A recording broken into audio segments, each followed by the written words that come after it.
ના પગમાં એક સડી ગયેલું નારિયેળ પડેલું હતું, જેમાં મેલડીની ડેરીમાંથી કોઈએ બહાર કાઢી દીધેલું. પછી રાઘા ભગતે તે નાળિયેર હાથમાં લઈને પોતાની પાઘડીથી માતાજીની બેઠકને સાફ કરી અને બે હાથે નાળિયેર મૂકતા કહ્યું કે આ 60 ઘરનો ટીંબો છે, પણ તારું કોઈ નથી અહીંયા. આટલું કહી રાઘા ભગત તો ત્યાંથી ચાલતા થયા, પણ ડેરીની અંદર બેઠેલી માં મેલડી એની સામે ટગર ટગર જોઈ રહી અને કહ્યું કે રાખલા, દુનિયાની માલિપા મારું કોઈ નથી ને, પણ એકવાર તને જો મારો ન બનાવું તો હું મેલડી નહીં બાપ.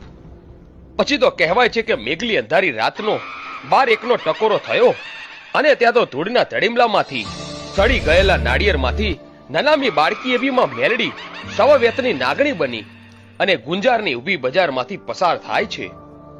પાવલી જેવડીમાં મેલડી ફેણ માંડીને જીભના લબકારા કરતી કરતીમાં મેલડી મોટાભાઈ ભરવાડના ચોકની અંદર આવી.